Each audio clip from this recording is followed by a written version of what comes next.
katanya boleh sedikit sangar dan familiar, tetapi kalamnya kokoh tidak kalah sama Kiai Haji Abdullah bin Nasrian. Tampang kokoh boleh sedikit seram, tapi zikirnya kokoh insya Allah tidak kalah sama Imam Ustaz Arifin Ilham. Perawakan boleh sedikit ngeri, gimana nggak ngeri Pak, kayak pampir begini ya. Tapi zikirnya kokoh insya Allah tidak kalah sama almarhum Ustaz Jeffrey Al-Bukhari. Penampilan boleh kurang menawan, tapi gantengnya tidak kalah sama Syahrul Gunawan. Hanya baik, salam kokoh ulangi sekali lagi. Yang ikhlas menjawab salam kokoh bagi yang belum naik haji dan naik gaji, kokoh doakan semoga cepat-cepat naik haji dan naik gaji. Biar naik gaji baru keluar aminnya. Baik, salam kokoh lagi sekali lagi. Assalamualaikum warahmatullahi wabarakatuh. Alhamdulillah, alhamdulillahilladzi khalaqal insana fi ahsani taqwim. Asyhadu an la ilaha illallahul malikul haqqul mubin wa asyhadu anna Muhammadan abduhu wa rasuluhu as-sadiqul wa'dul amin. Allahumma shalli wa sallim wa barik ala hadzal nabiyil karim wal rasulil azim khatamil anbiya'i wal mursalin sayyidina Muhammadin wa ala alihi wa ashabihi wa man tabi'ahum bi ihsan ila yaumiddin. Subhanaka la ilma lana illa ma 'allamtana innaka antal alimul hakim. Rabbana iftah lana bi futuhil 'arifin. Amin ya rabbal alamin. Hadratul mukarramin yang sama-sama kita hormati, kita muliakan, segenap para alim ulama, para asatidz, para ustazah, para tokoh masyarakat, tokoh adat, tokoh pemuda, pimpinan pesantren, yayasan, majelis taklim, dan tokoh masyarakat kita. Alhamdulillah hadir tengah-tengah kita Bapak Wali Kota kita yang hari ini lagi khuruj sampai 40 hari mengikuti tamat dinas baginda Rasulullah. Dan tepatnya di sini beliau alhamdulillah bertepatnya di masjid yang kita cintai, itu Bapak Wali Kota kita, Bapak Haji Faisal SKM MASN, ya, sarjana kemasyarakatan, sarjana SKM, sarjana kesehatan masyarakat, kalau tak salah Bapak Ibu ya. Mas, kita doakan beliau ini Bapak Ibu dilapangkan rezekinya, dimudahkan urusannya, senantiasa diridhoi oleh Allah Subhanahu wa taala, dirahmati, disayangi, diberkahi oleh Allah dalam rangka membimbing kota Dumai ini menjadi kota Dumai yang beriman dan bertakwa, menjadi kota Dumai baldatun thayyibatun rabbun ghafur, sehingga kota Dumai yang beliau pimpin ini menjadi kota Dumai yang diberkahi Allah Subhanahu wa taala.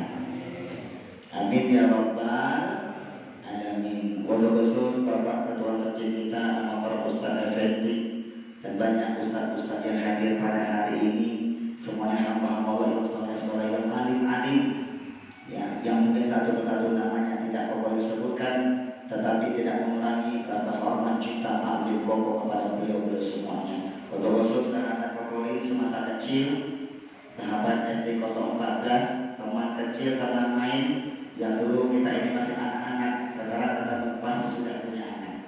Dulu waktu kecil-kecil kita seperti burung kuat-kuat, sekarang sudah kuat-kuat beneran Bapak Ibu.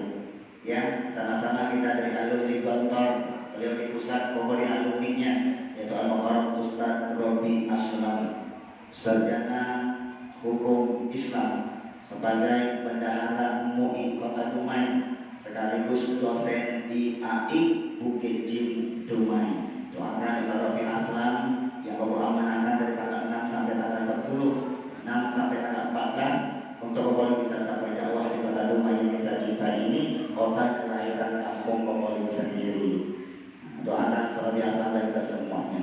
sun mencintai hanya Bitati Allah Yesuai Wapu Chongsen Islam Sa'i Penjensian. Bapak Ibu kira-kira ngerti tidak?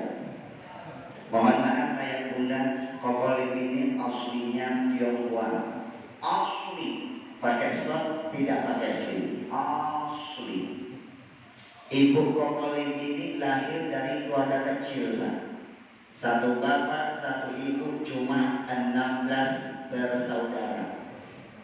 Kecil Bapak Ibu, orang dulu banyak anak, banyak rezeki. Ibu kokolim lahir asli suku Akit, suku laut yang ada di Bekali Sungai Alam. Kalau ayah dari ibunda kokolim itu sudah almarhum dukun terkenal di Bekali Islam.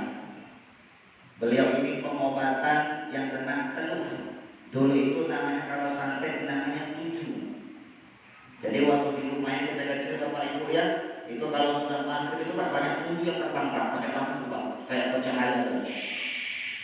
Itu kalau ada yang kelihatan teriak nih Pak, tujuh pecah dia Pak. Nah itu santet itu Bapak Ibu.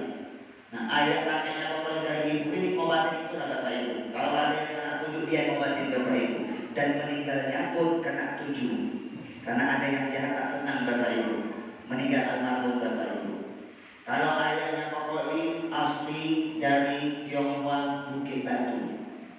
Asli Tionghoa Bukit Batu. Satu bapak, satu ibu, 13 bersaudara. Ini saudara-saudara ayah kalau Pak rumah ini banyak nih Bapak Ibu yang punya buku Pak. Pertama di Pekanbaru Pak, ditambah indah macam-macam. Ayah kokolim sebagai pengurus PTI Persatuan Tionghoa Indonesia. Sekaligus pernah menjabat sebagai kepala Pak di Kelenteng atau di Wihara Kamboja. Sempat juga sebagai pengurus kepala di Wihara Bukit Timah Bapak Ibu. Ya, Masya Allah. Dan ayah dari ayahnya kokolim itu asli dari Guangzhou. Leluhurnya Guangzhou Cina. Hijrah ke Indonesia terdaftarlah di Provinsi Riau. Tempatnya di rumah ini Pak. Beliau tukang foto. Jadi kalau ada yang tahu namanya Sundi, nah itu kayak kolim Pak. Bawa foto Pak, dia naik sepeda Pak. Badannya kecil-kecil. Tanahnya paling banyak di Purnama nih Bapak Ibu. Dulu berhektar-hektar Bapak Ibu. Ini mainnya boleh Purnama Pak. Dulu itu memang sering Pak. Nah, aspal itu paling kecil Pak sampai setengah Pak. Setelah itu aspal lagi Pak, itu tanah. Kalau hujan licin betul Bapak Ibu, nempel tanah Bapak Ibu, tanah kita itu didam Pak. Setelah dam itu berpuluh-puluh itu tanah milik kakeknya kokolim Pak. Begitu beliau meninggal, diwariskan kepada anak-anaknya. Sekarang tak tahu tak bertuan dan entah kemana Bapak Ibu. Nah Bapak Ibu, jadi ayah kokolim itu namanya Lim Guan Ho. Nama aslinya Lim Guan Ho. Nama Indonesianya Ahmad. Karena dia ini orang Tionghoa, non-Muslim, diprotes Pak. Kenapa namanya Ahmad? Padahal itu nama Islam, ayah tak boleh Bapak Ibu. Di rumah jadi Ahmad Pak. Ahmad. Karena dulu rumah ini Pak, rumah ini berupa hutan Pak. Banyak harimau, banyak babi. Ayah mulai ini Pak, hobinya memburu babi dan ahli memburu babi. Akhirnya sama orang masyarakat dipanggil Ahmad Celeng. Jadi kalau ada yang tahu Ahmad Celeng Pak, itu bapaknya kokolim Bapak Ibu. Bapak Ibu, kokolim dari 10 bersaudara, ini baru kenal foto sebenarnya Bapak Ibu. Biar kita tak kenal maka ta'aruf. Ta'aruf itu kenalan. Jadi tak kenal maka tak sayang Pak. Ya, dua ini penting Bapak Ibu ya. Jadi Bapak Ibu alhamdulillah kokolim ini dari 10 bersaudara. Yang sudah Islam sudah 7 orang sama ibu sudah 8. Alhamdulillah. Yang 2 masih beragama Buddha. Yang agama Buddha ini Pak ada di Pekanbaru. Pernah menjabat anggota DPRD Kabupaten Betawi. Namanya Edi Budianto atau Adiong. Sudah selesai tahun kemarin jabatannya Pak. Sekarang tak pergi lagi. Sekarang Pak jadi pengusaha dapat tetap punya sepeda motor. Ada cipta karya Pekanbaru. Yang satu agamanya Kristen Katolik, bukan yang nomor 2, yang nomor 3 tinggal di Tegalega, pindah ke Meranti. Anaknya 5, yang 4 sudah masuk Islam, ikut kokolim di Jakarta. Alhamdulillah. Dan ibunya beberapa tahun yang lalu juga mengucapkan 2 kalimat syahadat. Alhamdulillah. Jadi sekarang satu keluarga 10 saudara yang sudah Islam 8 orang, tinggal 2 yang masih beragama Buddha. Kokolim mohon doanya Pak, mohon doanya betul Bapak Ibu. Barokah majelis ini, Bapak Ibu yang soleh-soleha ini doakan mudah-mudahan barokah kajian hari ini Allah beri hidayah kepada yang tua ini lagi Bapak Ibu. Amin ya rabbal alamin. Bapak Ibu, apa kabar semuanya Bapak Ibu? Alhamdulillah. Ingat, thalabul ilmi sa'atan khairum min ibadatis sana.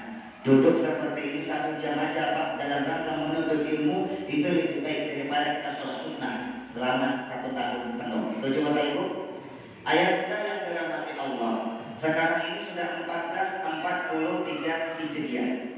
Tak terasa Pak, ketika bertambahnya usia kita 1 bulan, itu hakikatnya berkurang bulan sisa hidup kita di dunia ini selama 1 bulan.